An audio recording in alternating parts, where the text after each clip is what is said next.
All right, what's up, guys? Willis here, and today we're checking out Ash Echoes Global, a brand new real-time tactics game by Neocraft Studio. You take on the role of a director of an organization called Seed, leading powerful humans called Echomancers against different interdimensional threats. The gameplay itself is really unique blend of real-time and strategic combat, where you basically lead a team of 4 Echomancers. There's a bunch to choose from, and each one has unique abilities and skills that you can mix and match together to perform different elemental combos and synergies. But yeah, honestly, if you're a fan of more in-depth mobile games that require some thinking when it comes to builds, then I think you're going to enjoy this one. Before we get more in-depth on everything the game is about though, I just want to give a massive thank you to Neocraft for sponsoring the video.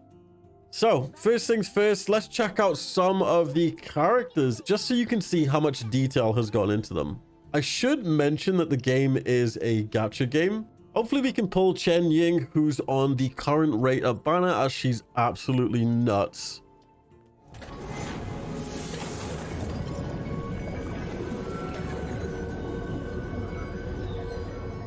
Okay, so we did get a 6-star character in our first pull, but I'm going to reveal them last. Looking through the other characters should give you guys an idea of how cool the character designs are in this game. I honestly really like how diverse they are. They've got a good mix of both men and women, which you don't really see often in these games.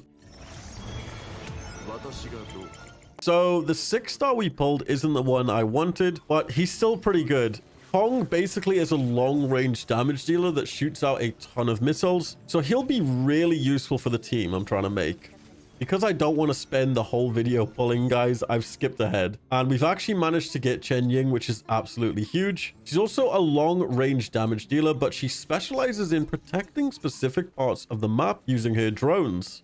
I think between her and Tong, we can make a really potent long-range build. But before I go through that, just look at all these characters, guys. There's a ton of different ones to collect, and each actually have super detailed 3D models, as well as the 2D splash art, which is a really nice touch.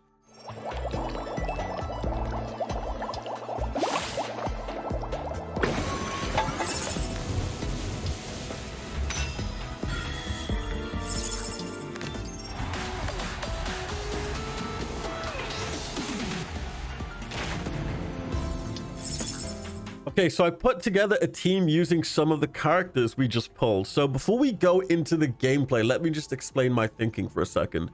We ended up pulling a bunch of physical element summoners, which are amazing at continuous long-range damage. I've chosen Luke as a sort of pseudo tank because he has some amazing skills for this setup. Deadly Delivery will let me throw down a barrier that will stop enemy ranged attacks from hitting our other guys. And Scheduled Delivery lets me taunt enemies to Luke's summons, meaning they shouldn't get too close and they'll be grouped up.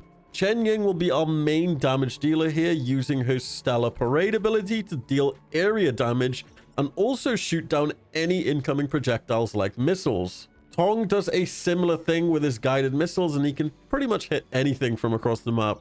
He's really good at killing groups of enemies quickly, but still has a decent single target damage. His passive skill also makes enemies take increased physical damage when it hits them, which is perfect because all of our damage dealers are physical based. And finally, rounding out the main team is Freda, who is our support. She's there to basically buff the team's output and otherwise keep the team alive with her heals.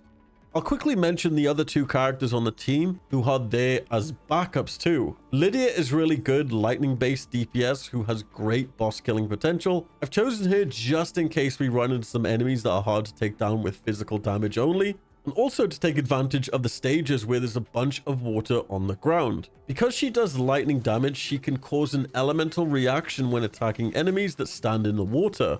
Alright guys, that's enough of the menus for now. Let's actually take a look at the gameplay in depth. Here I've picked out an earlier stage just to show some of the basics. So when you start combat, you have to pick 4 out of the 6 team members you put together, plus an ally character from another player. In this instance, I'm just going to stick with our core team, but you basically can position them anywhere you want around this tower in the middle here. The tower is your main objective, and if it dies, you fail the stage, so you have to make sure you can protect it. Once you're happy with your character placement, you can start. The game has an auto battle feature, as well as 2 times speed for those times when you just want to get through the easy stages. And as you can see, it basically uses my abilities for me. If we turn that off though, I can directly control my characters by clicking their portraits once their skills are ready. When you do this, the game time slows down so you can make a decision on what you want to do. But once you pick the ability, the game actually pauses so you can aim it. I really like this feature because obviously it gives you some time to think if things are getting a bit hectic. But yeah, from here, you can basically just aim your ability as well as move your character where you want them to be. Each ability obviously has different ranges and aiming guides. For example, Chen Ying's one here is absolutely massive as it shows you the range of each of his summoned drones, but that's pretty much the basics, honestly. You want to use your abilities to keep the tower safe, but you can't just spam your abilities in the later levels because you only have a limited number of casts, so you have to think strategically about what you want to use and where. The game isn't just waves of enemies either. There's big bosses you have to fight, and there's also mechanics on some of the other stages that you have to use in order to win. There's a bunch of different modes for you to play that all give you different resources that you need to progress in the game, but one of the more interesting ones I found is the Echoing Nexus. This is basically a roguelike corridor style game mode where you choose between branching pathways that have different events and rewards.